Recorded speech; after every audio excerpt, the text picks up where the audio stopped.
Welcome to Moviecaps. Today, I will show you a sci-fi action film from 2014, titled, Edge of Tomorrow. Spoilers ahead. Watch out, and take care. The movie starts with a news anchor summarizing an alien invasion of Earth.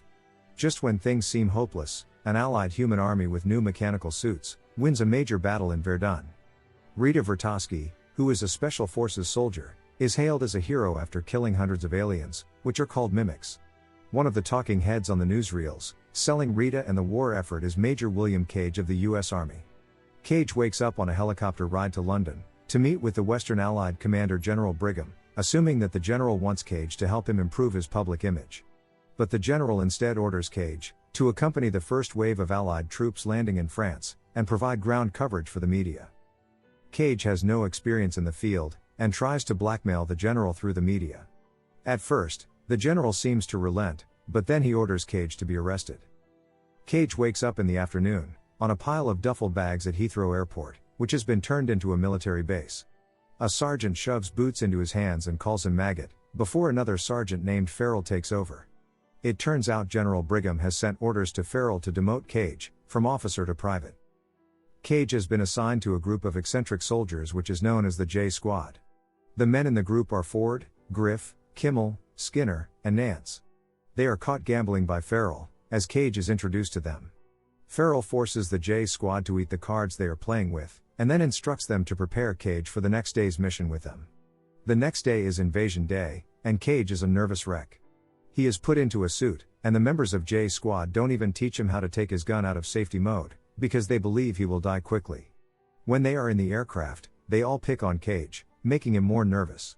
However, just as they are about to drop from aircraft onto the French coast, the back of their airship explodes, and the squad drops down prematurely.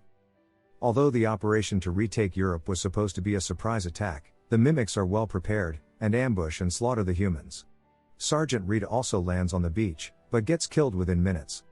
The surviving members of the J Squad are all killed rapidly. Cage, who is still in shock and on the verge of death, reaches for a claymore mine, when a giant blue mimic lunges at him, and with one explosion, Cage and the blue mimic die. Cage's body is doused in the alien's blood. In the next scene, Cage wakes up in a panic on top of the duffel bags. The same sergeant is there, calling him maggot, and Farrell again takes him back to J Squad, despite his desperate attempt to explain what is happening, and that the mimics will ambush everyone. He wakes up again a third time, after getting killed when he is trying to save Rita, but no one believes him. Each time, he is deployed and dies, only to wake up again on the duffel bags. With each loop, he becomes slightly more adept at trying to save the members of the J Squad, and of course Rita. In one loop, he survives long enough to save Rita from the ship, that will explode and kill the incoming mimics. Realizing what has happened, Rita asks Cage to find her when he wakes up before they both die again. Cage wakes up on the duffel bag again, but begins to cooperate with Sergeant Farrell and the J Squad, in order to buy himself time to find Rita. After several disastrous attempts at slipping away, Cage finally manages to escape and find Rita in a training hangar, surrounded by training drones. Rita starts off coldly, but when he explains everything to her, she takes him away to a weapon building bay, where her acquaintance named Carter works. Dr. Carter is an expert in mimic biology. When they get there, Rita tells him that she too was stuck in a time loop at Verdun, and the loop was created by the blood of the big blue alpha mimic. Carter used to be a researcher, and his theory, that all mimics are just neural manifestations of one overmind Omega alien, led him to develop a device that locates the Omega if stabbed into an alpha mimic. Cage tries to process all of this, but Rita states that for them to find the Omega, first they have to survive the invasion tomorrow. She then proceeds to train Cage, killing him a few times when he is injured, so that he wakes up on the duffel bags and starts all over again. In one loop, Cage is badly injured. Rita tells him to make sure he dies completely, instead of being accidentally revived, because once the looper receives a human blood transfusion, the loop is broken.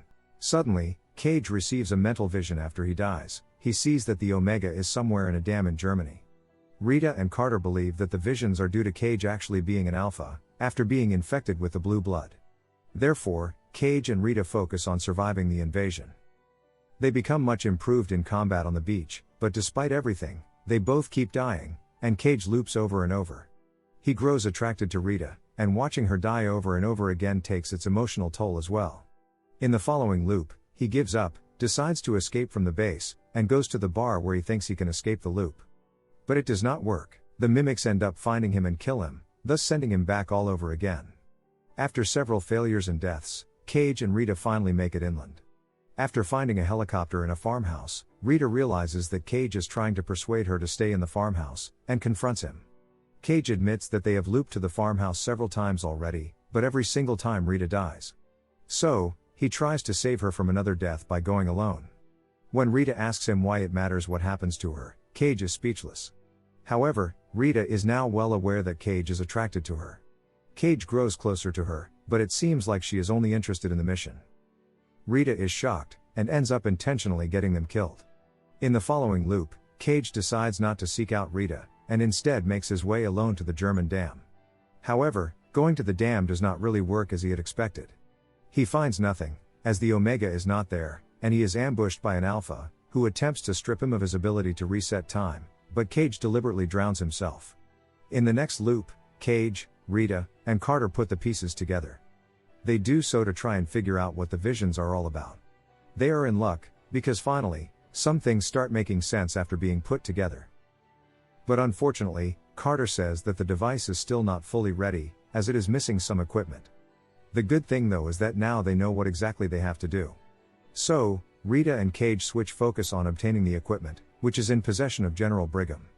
After going through a lot, having faced several failed attempts, Cage and Vertovsky infiltrate the Ministry of Defense, where Cage convinces Brigham to give him Carter's prototype device that can locate the Omega.